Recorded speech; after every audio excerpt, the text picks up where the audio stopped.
이번 시간에는 호흡과 관련된 파트에 대해서 알아보도록 하겠습니다. 지금 우리가 하고 있는 게 동물 안에 있는 기관계들에 대해서 배우고 있었다, 그치? 그러면은 우리가 작은 의미부터 큰 의미까지를 전체적으로, 나무가 아닌 숲을 보는 연습을 해야 되기 때문에 예전에 했던 기억이 안 나는 부분을 한번 총정리를 하고 가보도록 하겠습니다. 우리 인간의 몸이라는 게 있어. 몸을 구성하는 가장 작은 단위라고 하면은 세포라고 고등학교 때까지 대답을 할 수 있으셔야 될 거고요. 이 세포를 통해서 우리가 만들어진 여러 그룹을 한국말로 하면은 조직이 되겠습니다. 조직. 이 조직들이 또 모이면은 하나의 장기들을 만들어. 그러한 장기들을 우리는 기관이라는 이름을 붙여주게 되겠고요. 이 기관들이 하나의 시스템을 이뤄. 예를 들어서 오늘 배울 호흡으로 예를 들자면은 숨을 쉬기 위해서, 호흡을 하기 위해서는 코도 필요할 거고요. 호흡을 통해서 우리가 받아들인 공기들을 보관할, 그리고 순환이 일어날 폐, 그리고 기관지가 존재해야 될 겁니다. 그 각각의 기관들이 합쳐서 우리는 기관계라는 시스템을 이루게 될 거고요. 이 기관계들이 합치면은 이제 하나의 개체라는 표현을 많이 쓰죠. 다른 말로 하면은 몸 정도가 되겠습니다. 이렇게 개체까지 될 거예요. 나중에 만약에 생명과학 지금 통합이 될 위기에 처해 있지만, 통합과학 안에서도 생명과 관련된 부분을 배운다면은 세포와 조직 파트, 종류가 여러 가지가 있어. 근데 이렇게 외우면 좀 쉬울 거예요. 결, 근, 상, 신. 이게 무슨 소리냐? 결이 기억 안 나네. 근육세포, 그리고 상피세포, 신경세포. 그리고 결이 아마 결합하는 걸까. 일단은 이렇게 보도록 할게요. 나머지는 수업 시간 때 정정해드리도록 하겠습니다. 아무튼 기관계라고 하는 거를 우리가 지금 배우고 있는데 이 기관계는 또 종류가 크게 네 가지로 볼 수 있다는 거지.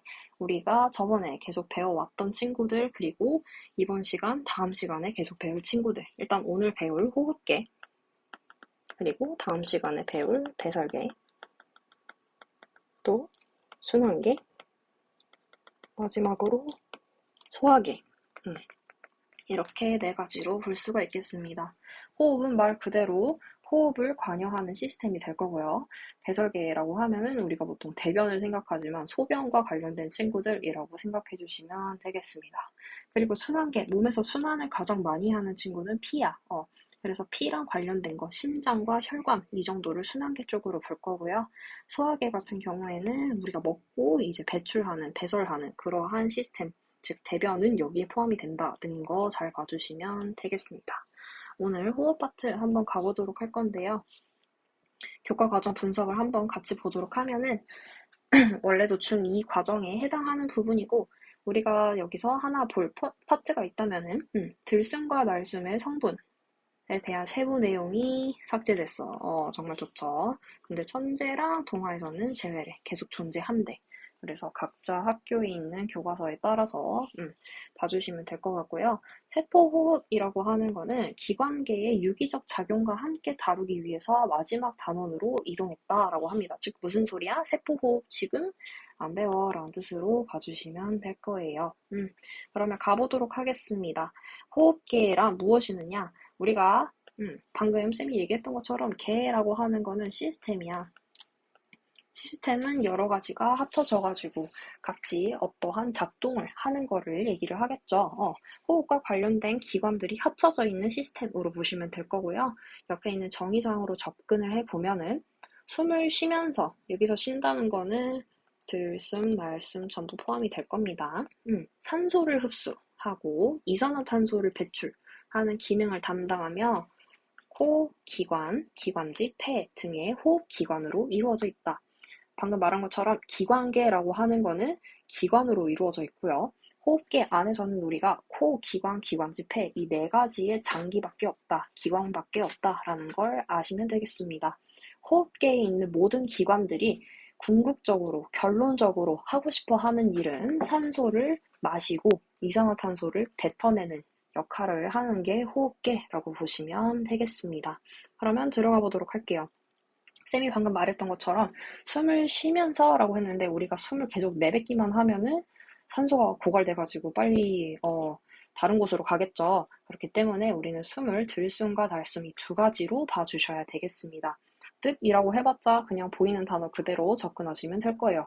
들숨은 들이쉬는 숨, 그리고 날숨은 내쉬는 숨이다. 숨이라고 하는 거는 이제 공기의 교환으로 보시면 될 것 같고요. 성분 한번 보도록 할게요. 날숨에는 들숨보다 산소가 적게 들어있고 이산화탄소는 많이 들어있다. 이거 얘기랑 똑같겠죠? 뱉어낼 때 이산화탄소 뱉어낸다고 했으니 왜 그런가 하니까 공기가 몸 안으로 들어왔다가 나가는 동안에 몸에서 산소를 받아들이고 이산화탄소를 내보내기 때문이다.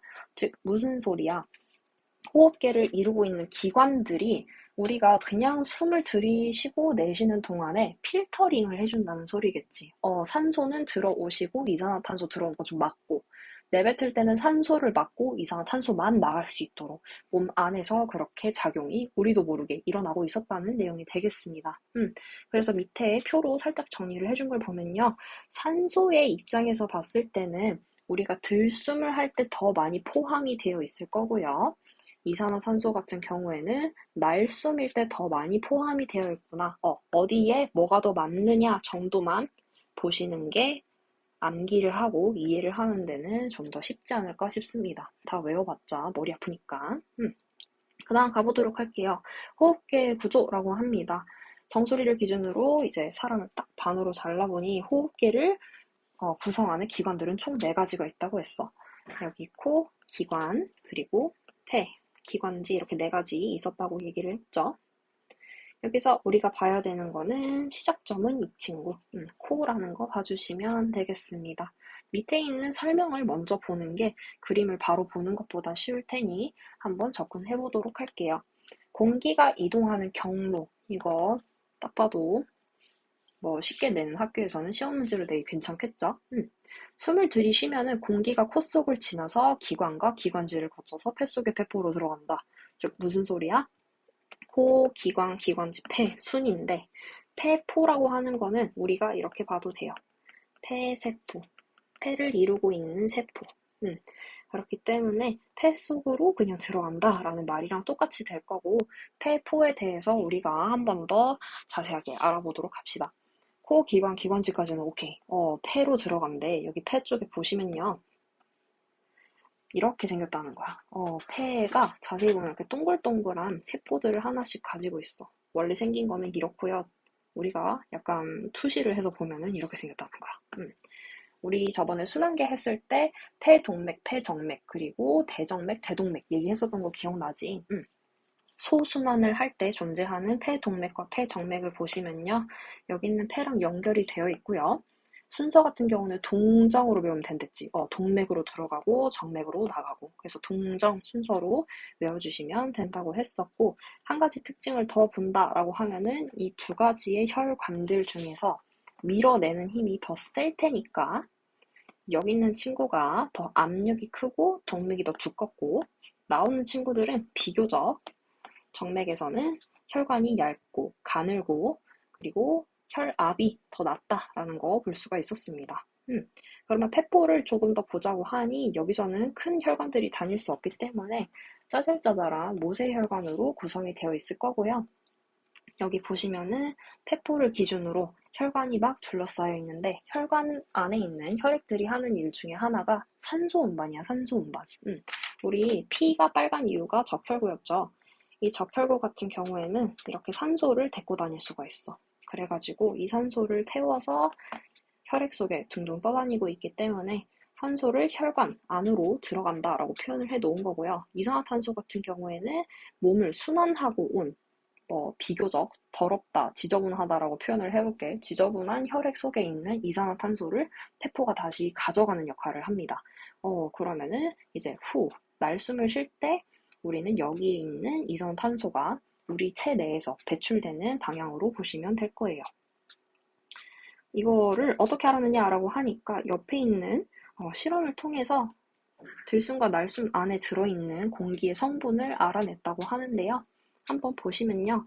초록색 BTB 용액이라고 얘기를 하는데 아까 말했던 것처럼 날숨이라고 하는 거는 CO2를 가지고 있지. CO2라 해버렸네. 이산화탄소.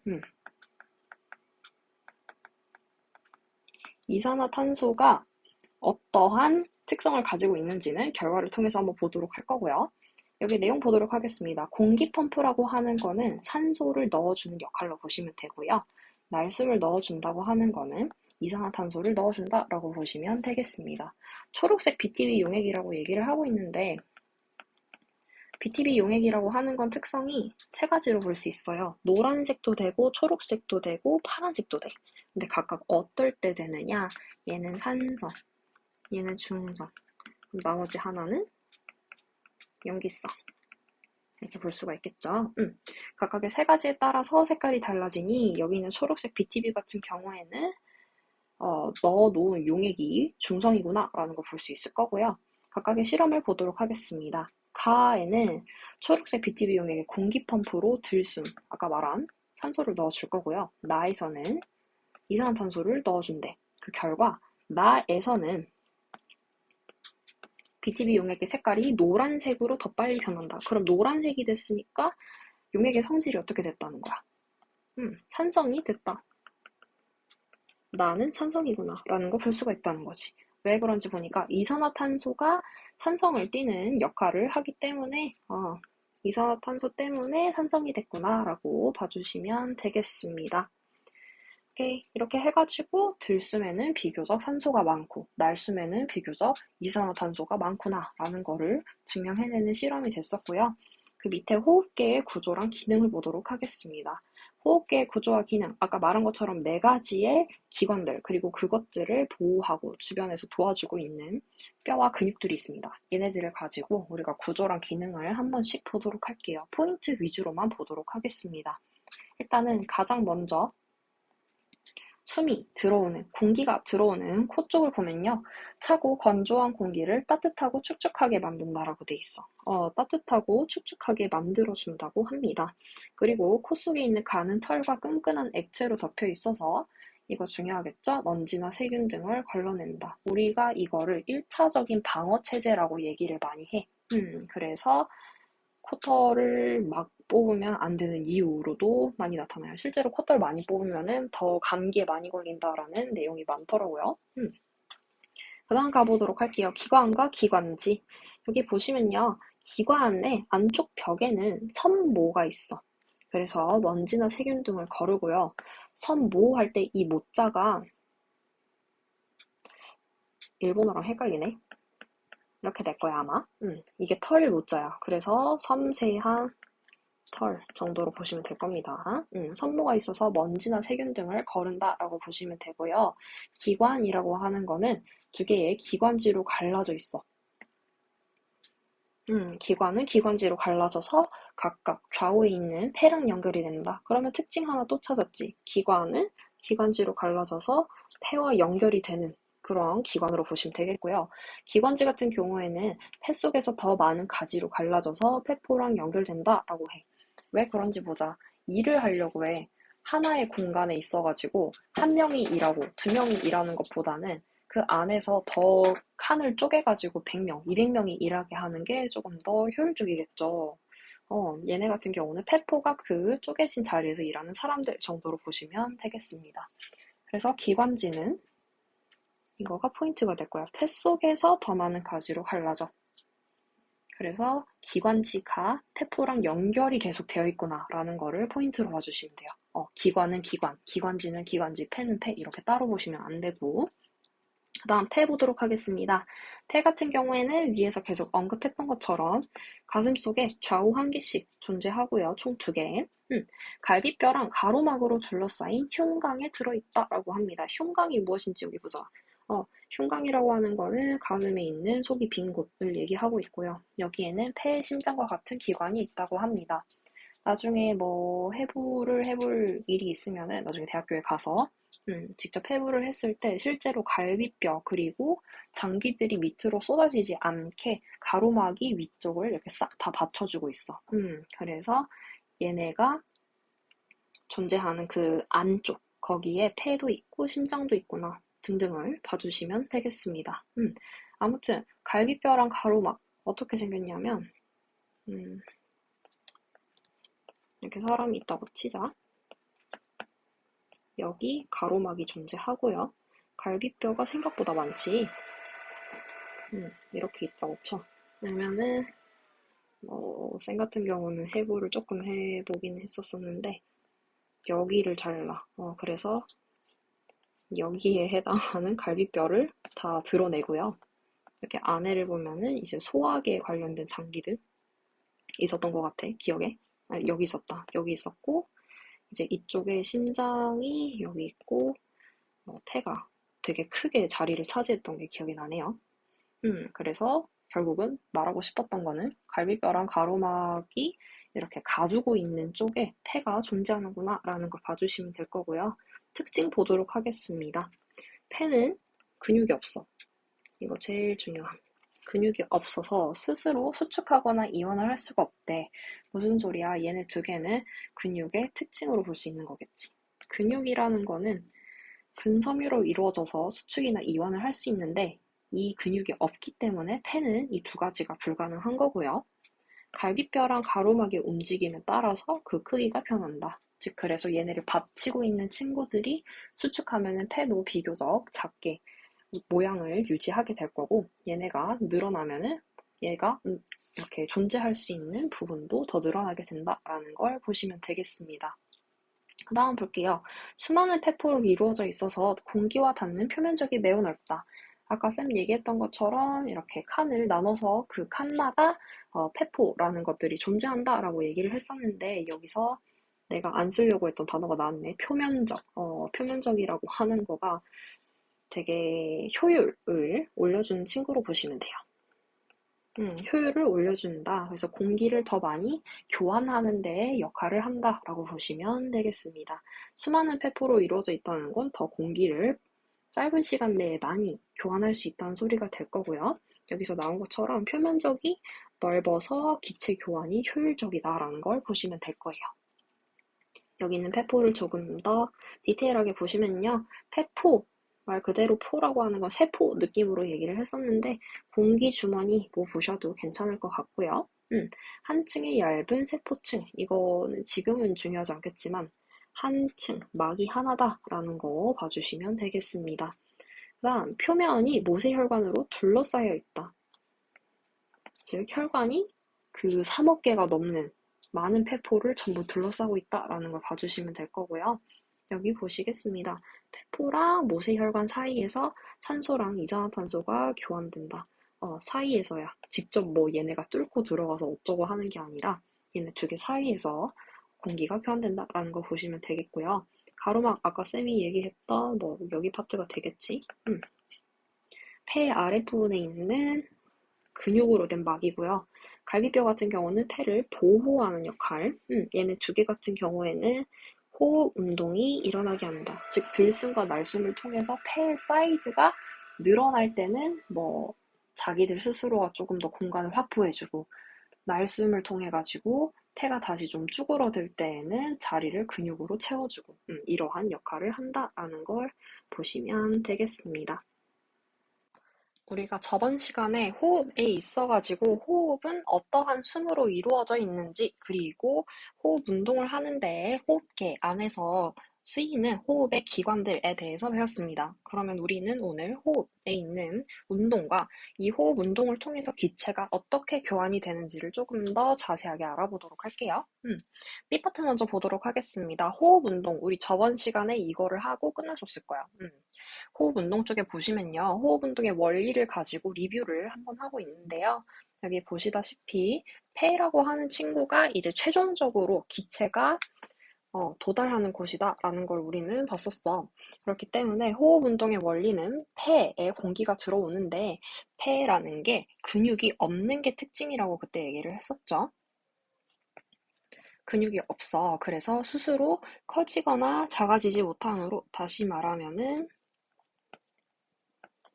수축, 그리고 이완하는 운동을 못해. 그렇기 때문에 이 폐를 둘러싸고 있는 그 구간들을 우리는 흉곽이라고 하고요. 그 공간을 둘러싸고 있는 친구들이 이제 갈비뼈랑 가로막이라는 각각의 뼈와 근육으로 존재하는구나라고 보시면 된다고 했습니다. 가로막이 근육에 해당할 거고요. 이런 움직임에 의해서 호흡 운동이 일어난다라고 했는데 조금 더 디테일하게 우리가 이 부분을 알아보자고 하는 거지. 호흡 운동을 다시 한번 보면요. 호흡이라는 단어를 한번 쪼개서 보자. 호흡이라고 하는 거는 들여 마시는 숨, 그리고 내쉬는 숨, 이렇게 두 가지로 우리가 구분을 할 수 있다고 했었는데요. 들숨과 날숨 두 가지 케이스로다가 우리가 호흡을 나눠서 한번 측면, 옆에서 봤을 때의 갈비뼈, 그리고 흉곽, 그리고 여기 있는 가로막과 폐의 사이즈가 어떻게 변하는지를 한번 알아보도록 하겠습니다. 우선 들숨의 경우 먼저 보도록 할게요. 들숨 같은 경우는 우리가 숨을 들이마셔. 다시 말하면은 최종 목적지인 폐까지 우리가 공기를 넣어준다라고 보시면 되겠지. 그러면은 폐 안에 전체적으로 들어있는 공기의 양은 증가한다라는 걸 알 수 있을 거고요. 들숨으로 인해서 우리 신체 기관에 있는 장기들이 어떻게 변화하는가, 각각의 조직들이 어떻게 움직이는가라는 걸 보니 들숨, 우리는 공기가 폐 안에 들어가. 그러면은 폐라는 거는 공기에 의해서 확장될 거고요. 얘네를 둘러싸고 있는 갈비뼈와 가로막을 보니 갈비뼈는 위로 올라가고 가로막은 내려가. 이렇게 되는 이유는 여기 밑에 있는 화살표로 보시면 흉곽의 부피를 커지게 하기 위해서다라고 보시면 되겠습니다. 갈비뼈가 올라가고 가로막이 내려감으로써 이렇게 11자로 존재하는데 위에 거는 올라가, 밑에 거는 내려가. 그러면은 당연히 그 안에 공간이 더 확장이 되겠죠. 더 우리가 얻을 수가 있겠죠. 그렇기 때문에 흉곽의 부피는 커지고요. 흉곽의 압력은 낮아진대. 왜 그런지 옆에 한번 같이 보도록 합시다. 부피와 압력의 관계, 보일의 법칙 갑자기 화학이 나오곤 있는데 기체의 부피라고 하는 거는 압력에 반비례한다라고 얘기를 하고 있습니다. 그래서 들숨이 일어날 때에는 흉곽의 부피가 커지면서 흉곽의 압력이 감소하고 그에 따라 폐의 부피가 커지면 폐 내부의 압력이 감소한다. 무슨 소린지 한번 보도록 하자. 압력이라고 하는 거는 누르는 압의 힘이라고 볼 수 있는 거겠지. 여기 이만한 사이즈의 공간이 있다고 칩시다. 여기에 내가 동그라미를 100개를 넣었다고 쳐. 대충 100개 있다고 치면은 얘네끼리 따닥따닥 붙어 있겠지. 그러면 서로를 누르는 힘이 비교적 존재를 할 거란 말이지. 근데 내가 이만한 박스에 똑같이 100개를 넣었다고 쳐. 그러면은 여기 있는 이 친구보다는 얘네끼리 누르는 힘이 적겠죠. 그러면은 누르는 힘이 적어지기 때문에 압력은 감소한다라고 보면 될 거야. 이거를 이제 생명 버전으로 한번 보자는 거지. 그래서 얘네 각각의 박스들이 흉곽이라고 보시면 될 거고요.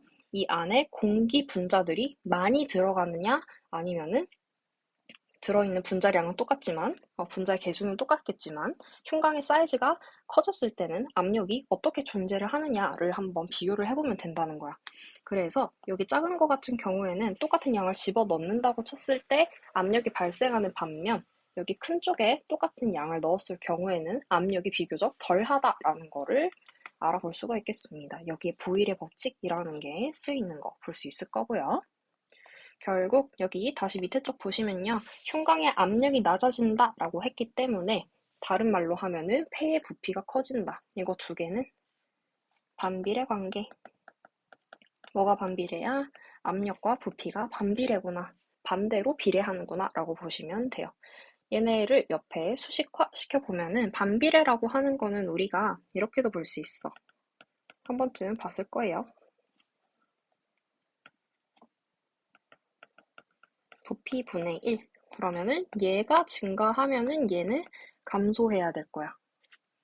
이렇게 반비례 관계로 수식화를 시킬 수가 있을 거고요. 부피가 커진다는 건 사이즈가 커진다는 거니까 이제 폐 내부에 있는 압력 또한 낮아진다라고 보시면 될 거고 이를 통해서 몸 밖에서 폐 안으로 공기가 들어올 수 있을 만큼의 부피가 생성된다라고 보시면 되겠습니다. 이렇게 들숨 과정에 있는 두 번째 파트도 한번 보도록 할게요. 공기의 이동 원리 같은 경우는 꼭 알면 좋을 텐데 공기는 압력이 높은 곳에서 낮은 곳으로 이동을 한다고 합니다. 그래서 들숨 시에는 폐 내부의 압력이 대기압보다 낮아져서 공기가 몸 밖에서 안으로 들어오고요. 날숨 시에는 폐 내부에 있는 압력이 대기압보다 높아져서 공기가 폐 안에서 몸 밖으로 나간다라고 얘기를 합니다. 이거는 쉬운 예시로서 뭘 보면 되냐면 풍선을 한번 보도록 할게요. 풍선에 우리가 공기를 이렇게 주입했다고 쳐. 그러면은 여기 묶고 있단다. 손으로 잡고 있다고 치면은 이것을 놓았을 때 공기가 안에서 밖으로 빠지겠지. 이게 왜 빠질까라고 생각을 해보면요. 여기 한정돼 있는 부피 안에 대기보다 더 많은 공기 분자들이 밀집되어 있기 때문에, 즉 공기들이 갖고 있는 기압이 더욱 대기압보다 크기 때문에 밖으로 나와서 같게 만들려는 성질을 가지고 있어. 그렇기 때문에 무조건 압력은 높은 곳에서 낮은 곳으로 이동해서 같아지고 싶어 한다라고 보시면 되겠습니다. 즉 무슨 말을 하고 싶느냐? 압력이 낮대. 그러면은 넣어줘야겠지. 그래서 몸 밖에서 안으로 공기가 들어온다라고 봐주시면 될 거고요. 반대로 날숨 같은 경우에는요, 후 내쉬는 거다 보니까 우리가 공기를 밖으로 배출한다라고 보시면 되겠습니다. 내쉬면은 얘네가 가지고 있는 사이즈가 더 이상 클 필요가 없겠지. 그렇기 때문에 폐가 사이즈가 줄어들기 위해서는 주변에서 쪼아줘야 될 거야. 공간을 줄여줘야 될 거야. 그러기 위해서는 갈비뼈와 가로막이 공간을 없애줘야 될 겁니다. 똑같이 11자가 있다고 치면은 갈비뼈가 내려가, 그리고 가로막이 올라가, 밑에 있는 근육이 올려쳐. 그러면은 얘네는 비교적 이렇게 좁아지겠지. 그렇기 때문에 여기 좁아진 부분을 우리는 흉강으로 볼 거고요. 흉강의 부피, 사이즈가 작아져. 그러면은 흉강 안에를 꽉 누르고 있기 때문에 압력은 높아지겠지. 그러면은 폐도 똑같이 누르니까 부피가 작아질 거고요. 폐 내부에는 들어있던 공기들이 자기들끼리 따닥따닥 붙어서 압력이 더욱 높아질 거야. 그러면은 나가려고 하겠지. 왜냐면은 밖에 대기 중에 있는 대기압이랑 평형을 맞추기 위해서. 그래서 폐 안에 있는 공기가 몸 밖으로 나간다라고 보시면 되겠습니다. 말했던 것처럼 갈비뼈라고 하는 거는 폐를 이렇게 3D로 둘러싸고 있는 친구들을 얘기하고요.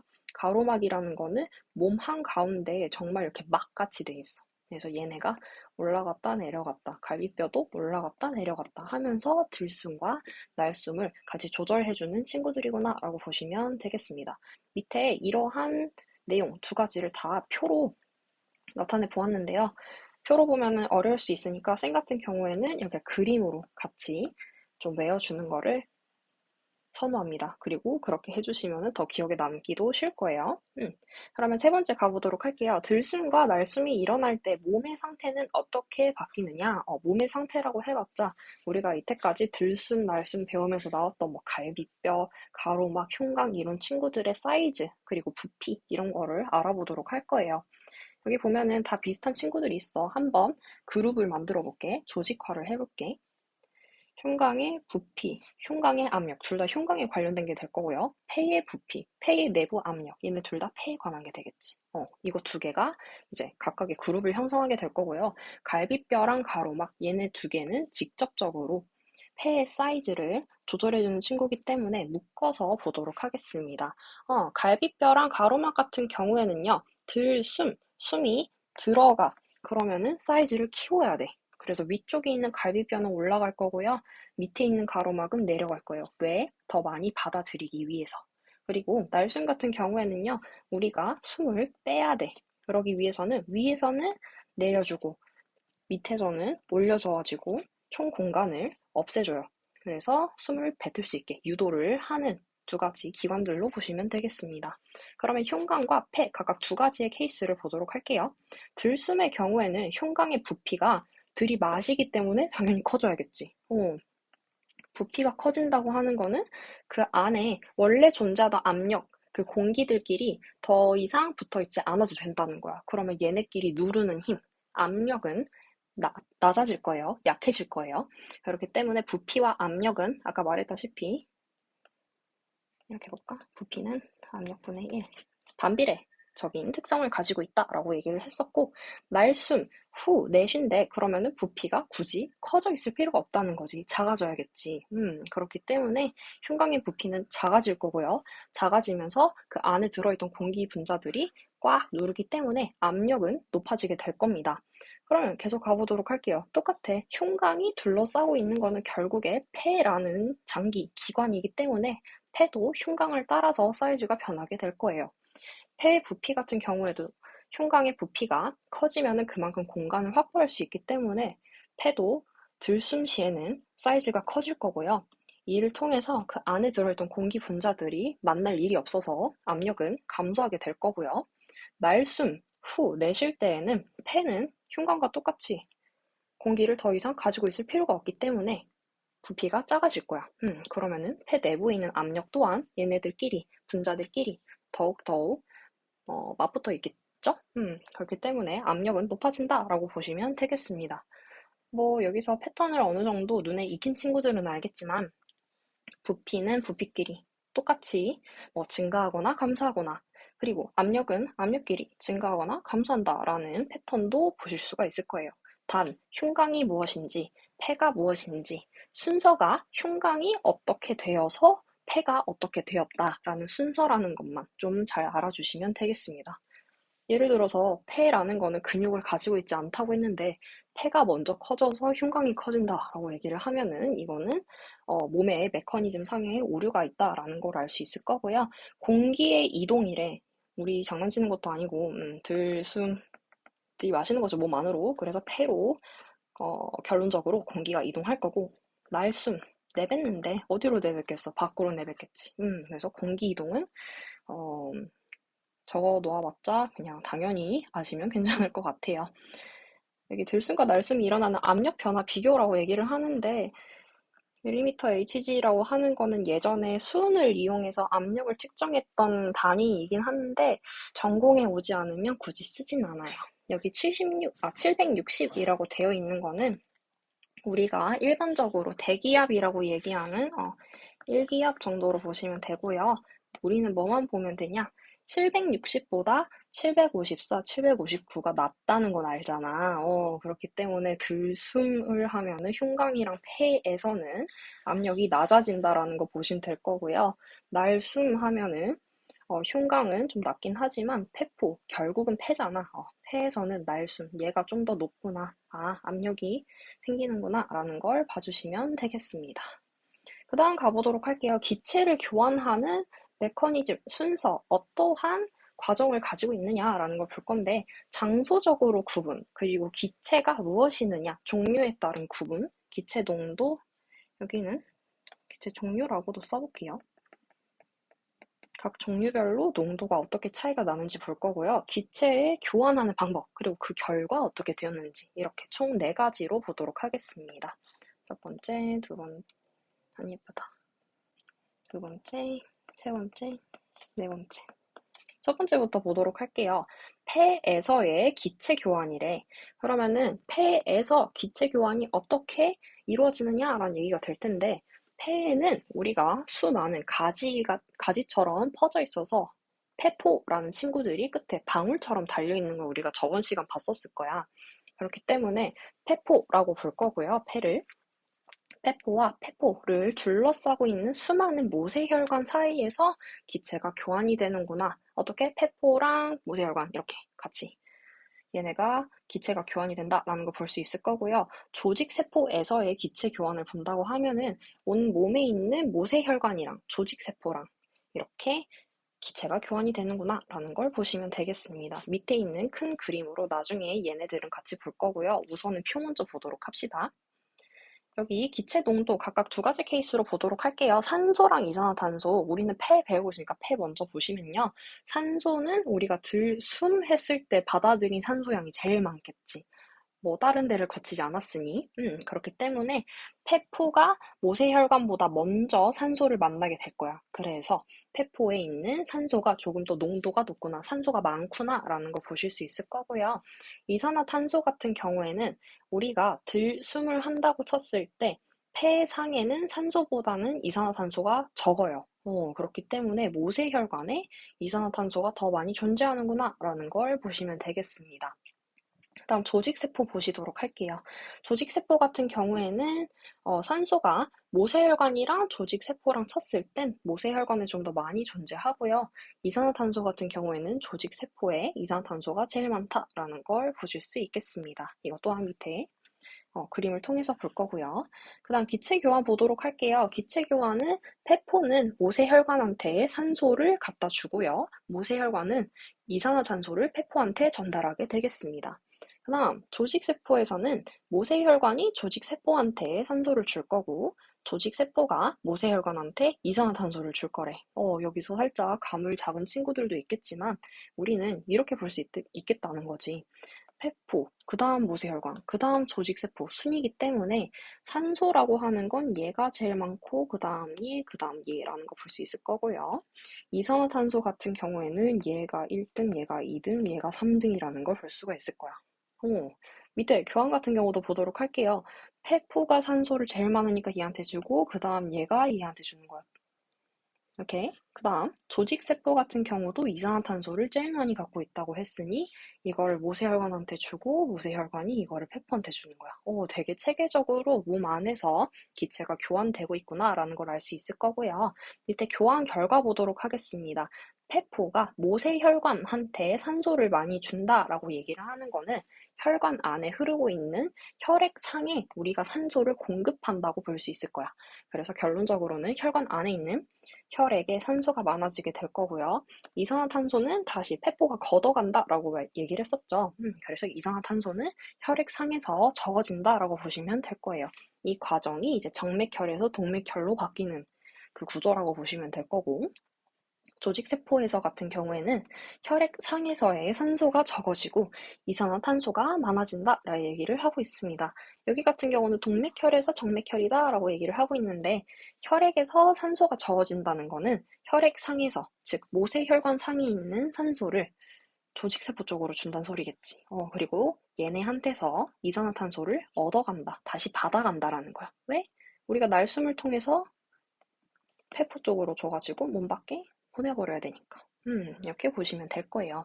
그래서 모든 몸은 유기적으로 서로 연결이 되어 있기 때문에 이러한 부분들 머릿속에 크게 그림을 그려서 보시는 게 편하겠습니다. 그러면은 우리 이때까지 배웠던 순환계 플러스 호흡계를 한 그림으로 한번 도식화해 보자는 거지. 여기 보시면요. 심장, 얘 뭐 하는 친구였지? 몸에 퍼져 있는 이러한 네 가지의 큰 혈관들을 통해 가지고 심장에서 펌프질을 해서 혈액을 온 몸으로 공급해주고 이 안에서 여러 가지 물질들과 산소를 공급해주는 역할을 했었죠. 그러면은 심장에서 우리가 방금까지 봤던 호흡기상의 폐, 그리고 조직세포까지 추가로 봤던 부분에 어떻게 혈액이 돌아서 어떻게 산소랑 이산화탄소적인 관점에서 교환이 이루어지는지 한번 보도록 하겠습니다. 여기 보시면요. 두 가지 케이스로 볼 수 있다는 거야. 우리가 봤던 것처럼 폐 하면은 그냥 폐포로 생각해도 괜찮다고 했었지. 폐포에서 모세혈관으로 케이스. 그리고 여기 같은 경우에는 폐가 안 보이니까 모세혈관에서 조직세포로의 케이스. 이렇게 두 가지를 만들어 보세요. 여기가 첫 번째, 여기가 두 번째. 이거 회색깔이 돋보기처럼 크게 줌을 한 것 같네. 보도록 하겠습니다. 여기 같은 경우에는요, 모세혈관을 기준으로 봤을 때 폐포랑 딱 맞는 모세혈관이 폐포에서 산소를 얻어가고 있고요. 그리고 몸을 이렇게 돌고 왔던 그러한 혈액상에 있는 이산화탄소를 폐포한테 주어지게 됩니다. 그러면은 우리가 혈관을 외우는 순서를 봤을 때 동정이라고 얘기를 했었지. 여기 같은 경우에도 동정이라고 얘기를 했었고, 그렇기 때문에 동맥, 폐로 들어가는 맥, 혈관으로 보시면 되겠습니다. 폐 동맥이 이렇게 폐 쪽에 들어가서 혈액을 쫙쫙 공급하면서 폐포상에 달라붙어 있는 모세혈관까지 혈액을 주고요. 그 혈액들은 혈관에 들어있을 텐데 혈관이 폐포마다 붙어 있다 보니 그 혈관과 폐포 사이에서 이제 산소는 얻어가고 이산화탄소는 다시 주면서 깨끗한 피가 된다는 거지. 비교적 산소를 많이 포함한 피가 된다는 거지. 그러면은 얘네들이 산소를 많이 가지고 폐에서 나오게 돼요. 나오기 때문에 정맥으로 보시면 될 거고요. 밑에 거 보시면요. 조직세포랑 상호작용을 하는 경우 얘네들도 똑같이 산소를 많이 가져온다고 했었지. 그래서 얻어온 피를 이제 다시 조직세포, 모든 몸 안에 있는 기관들한테 전달을 해줘요. 그래서 산소를 많이 줄 거고, 몸 안에서 여러 가지 대사 활동을 통해서 부산물로서 나온 이산화탄소를 수거해 갈 거야. 약간 쓰레기차 느낌으로 보셔도 괜찮을 거예요. 그래서 이산화탄소를 얻어가. 그렇기 때문에 더러운 부산물이라고 보시는 게 맞겠죠. 그러한 이산화탄소를 얻어가고 몸 안에 다시 대사 과정을 활달하게 만들 수 있는 산소를 공급해주는 역할을 모세혈관이 하는구나 라고 보시면 되겠습니다. 옆에 조금 더 자세하게 보도록 할게요. 아까 위에 표상에서 미리 얘기했었던 것처럼 폐포랑 모세혈관, 그리고 모세혈관과 조직세포 순으로 우리는 산소가 이동하고 조직세포에서 모세혈관, 모세혈관에서 폐포로 이산화탄소가 이동하는 걸 볼 수가 있겠습니다. 이거를 표로만 한번 만들어 봤는데 여기 보시면요. 폐포에는 우리가 들숨을 했을 때 산소가 제일 많이 존재할 거고요. 이거를 몸 안에 들여보내야 되기 때문에 혈관으로 보내줘요. 이거를 우리는 확산이라고 해. 확산이 무엇이냐? 조금 더 자세하게 본다고 하면요. 나중에 고등학교 때 용어가 되게 중요하거든. 확산이라고 하는 거는 고농도에서 저농도로 물질이 이동하는 거를 우리는 확산이다 라고 얘기를 하게 되겠습니다. 얘네들의 목적은 똑같아. 아까 우리 위쪽에서 보일의 법칙 얘기했었었지.